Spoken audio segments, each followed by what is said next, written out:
जय श्री राम सभी भक्तों को, जय माता की। फिर एक नई वीडियो के साथ हाजिर हो गए हैं और आज की जो हमारी वीडियो है, इसमें आप बताइए कि कैसे जानें कि हमारे ऊपर कौन से देवी-देवता की कृपा है। कभी-कभी हमारे मन में ये सवाल आता है, सोचने पे हम मजबूर हो जाते हैं कि क्या जिनकी हम पूजा कर रहे हैं, उनकी हमारे ऊपर कृपा भी है?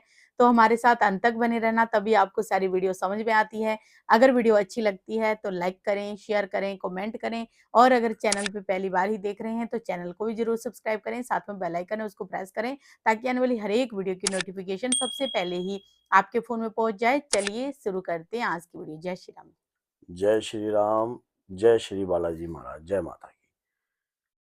आज जो लफ्ज हमारे अंदर से निकलते हैं, भगवान के प्रति निकले या किसी के प्रति निकले, कुछ भी लफ्ज निकले, है तो भगवान के ही। ये पहले ही बात तो ये होती है कि ये उनकी कृपा का ही केंद्र है। ये शरीर जो है, ये भी उन्हीं की कृपा का है। अगर इस शरीर में कोई बीमारी नहीं है, कोई रोग नहीं है, कोई दोष नहीं है और ये दोषों से रहित हो रहा है, प्रभु के श्री चरणों में लग रहा है, तो ये भी उनकी कृपा का ही है। क्योंकि उनके चाहने से ही सब कुछ होता है। हमारे चाहने ना चाहने से कुछ नहीं प्राप्त होता।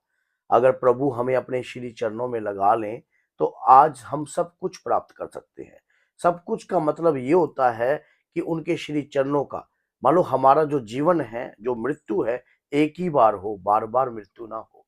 ऐसा उनके चरणों से लगने से हमें प्राप्त होता है। अब हम कैसे जानते हैं कि हमारे ऊपर किस देवी-देवता की कृपा है?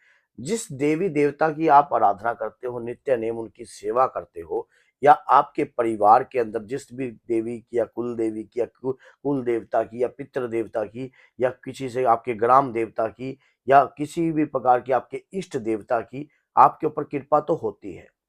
क्योंकि कृपा की अगर आदत ना होती तुम्हारी बाबा, तो सुनी ही रहती अदालत तुम्हारी। क्या बाबा की या देवी देवताओं की जहां पर आप तीर्थों पे जाते हो, कोई सिद्ध पीठ पे जाते हो, वो क्या वो कभी सुनी होती है? वहां पर आपने जाकर देखा होगा कि कहीं ना कहीं भीड़ होती है। माँ वैष्णो देवी चले जाओ, श्री बालाजी मेहंदीपुर बालाजी चले जाओ, या कहीं भी आप जितनी भी सिद्ध शक्तियां शक्तिपीठ। पीठ है वहां चले जाओ, हमेशा भीड़ मिलेगी मिलेगी। क्योंकि उनकी कृपा तो सभी के ऊपर प्राप्त हो रही है। और ऐसे ही अगर हमारे परिवार के अंदर कोई ऐसी शक्ति कार्य करती है, जिस शक्ति की हमें नित्य आराधना करनी चाहिए, नित्य उस शक्ति की सेवा करनी चाहिए। अगर देखिए कोई भी शक्ति जो होती है, किसी भी प्रकार से धन धान्य से और या खाने पीने की कोई भूखी नहीं होती, ना ही शक्तियों की इस प्रकार की कोई लालसा होती है। शक्तियों को चाहिए आपके भाव। जब आपके भाव में प्रेम आ जाता है, आपके भाव आपके देवी देवताओं के प्रति सिर्फ भाव से, भाव से और सच्ची आत्मा से ही आप उन्हें खरीद सकते हो। और कुछ भी, चाहे आप धन चढ़ा लो, दौलत चढ़ा लो, कुछ चढ़ा लो, कुछ नहीं। सिर्फ उनकी सेवा कर कर ही उनसे उन्हें खरीदा जा सकता है। और खरीदने का इसमें प्रादुर्भाव ये है कि उनके चरणों का दास बना जा सकता है।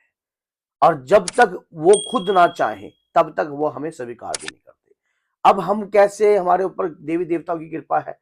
सबसे बड़ी बात तो ये होती है, अगर आप रोग रोग से रहित हो, आपको रात को सोते वक्त चाहे आपके पास कुछ ना हो, धन दौलत बच रहा है या नहीं बच रहा, इस बात से कुछ अलग बात, इसको हटाकर सो, आपका शरीर में कोई रोग नहीं है, आपका मन लगता है काम में, जिस कार्य को आप कर रहे हो, और नित्य आप भगवान की पूजा करके जाते हो और शाम को संध्या कालीन भी पाकर पूजा कर रहे हो, तो ये उनकी कृपा ही है आपके ऊपर। आपके देवी देवता की कृपा है, आपके कुल देवी देवता की कृपा है, आपके पितृ देवता की कृपा है।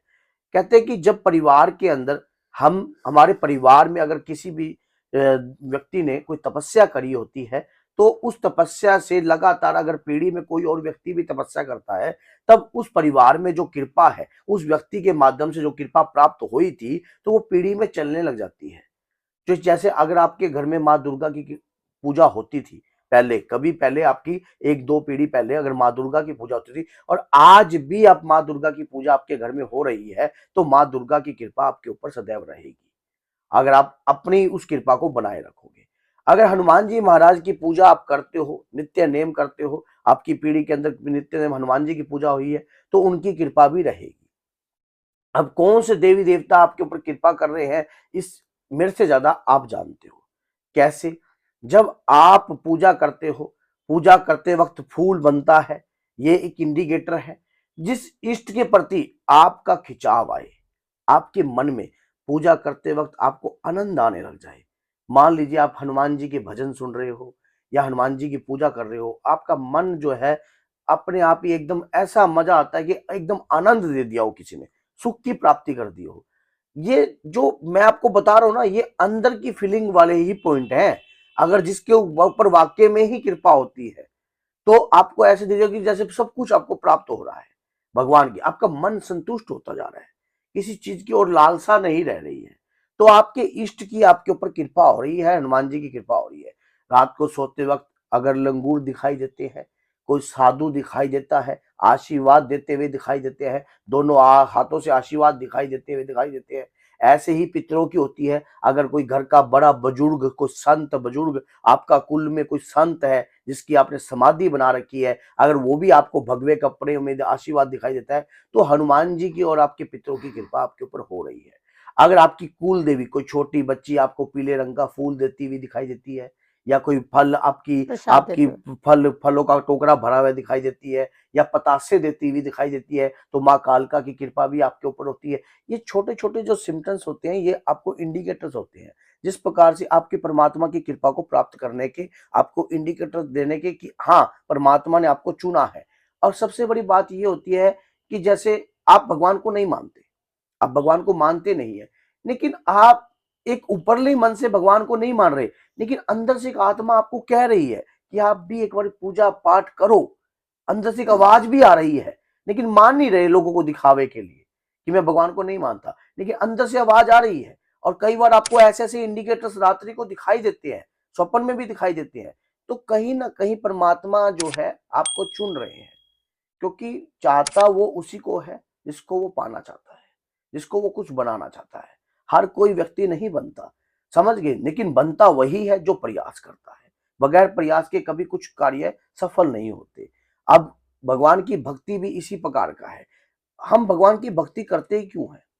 हम भगवान की भक्ति इसलिए करते हैं क्योंकि आगे जीवन मरण के चक्कर से बचने के लिए। इस जन्म में मृत्यु तो होनी है, ये तो निश्चित है। जो जो इस मृत्यु लोक में आया उस तो जाएगा जाएगा, लेकिन जब हम आगे कोई भी मृत्यु ना पाए, ऐसी कृपा हम प्राप्त करने के लिए प्रभु का स्मरण और प्रभु की भक्ति को पाते हैं। आपके देवी देवताओं की कृपा तो आपके ऊपर होती है, तभी आपके परिवार चलते हैं। आपके पितरों की कृपा भी होती है। अब माँ बाप का ही लगा लो, क्या माँ बाप, आप अपने माता पिता के जब पैर छूते हो तो उनके मन से आशीष निकलेगी, आपके लिए कभी बद्दुआ नहीं निकलेगी। पुत्र का पुत्र हो सकता है, लेकिन माता कभी कुमाता कुमाता नहीं नहीं। होती। क्यों? ऐसा क्यों है?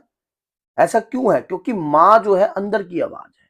सबसे पहले तो माता पिता की कृपा ही सबसे बड़ी है, क्योंकि मृत्यु लोक के, इस पृथ्वी लोक के वही भगवान है। उनका आशीष ही सबसे बड़ी कृपा है। मान लो आपका हाथ टूटने वाला है, आज आपका हाथ लिखा है कि एक्सीडेंट होएगा और ये हाथ जो है डैमेज हो जाएगा, क्योंकि लिखा उसी ने है, सब कुछ लिखा हुआ है। लेकिन उस लिखे हुए को सिर्फ माँ ही जो है आपके टाल सकती है, क्योंकि माँ प्रथम गुरु है, माँ का प्रथम अधिकार है। माँ ने उस औलाद को पाला है, बनाया है, और जब वो औलाद अपनी माँ की आशीष लेता है और जब उनके चरणों का आसरा लेता है, जब अपने इष्ट की कृपा लेता है, तो अपने आप ही आशीष निकलते हैं, जाओ जीता रहो। निकल गई। अब जाते हैं, हाथ टूटना था, लेकिन अचानक ही क्या होता है कि कुछ उंगली के अंदर फ्रैक्चर आ जाता है। ये सब कृपा ही होती है। आपके बच्चे अचानक ही, एक कल मेरे पास एक केस आया, तो एक लेडीज मेरे को बोल रही थी कि गुरुदेव मेरी लड़की ना अचानक सड़क क्रॉस कर रही थी, तो इतनी सी बच गई, सिर्फ इतनी सी बच गई। ऐसा क्या हुआ कि इतनी सी बच गई और उसको बिल्कुल पास से ही गाड़ी निकली। अगर वो गाड़ी उसको लग जाती गुरुदेव, शायद मेरी बच्ची के चीथड़े उड़ जाते। तो ये कृपा ही होती है, वो हमें हर मुसीबत से बचा लेते हैं। हमारे द्वारा करी हुई भक्ति ही हमारे सामने आती है लौटकर, किसी न किसी रूप में आ जाती है, औलाद के रूप में आ जाती है, कहीं ना कहीं पति के ऊपर कृपा बन जाती है, कहीं ना कहीं परिवार के ऊपर कृपा बन जाती है।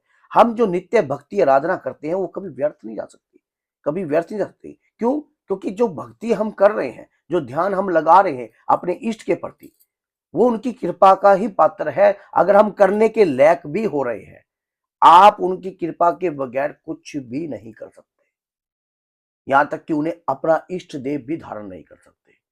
आप सोचो क्या हनुमान जी को अपना इष्ट देव आप धारण कर सकते हो?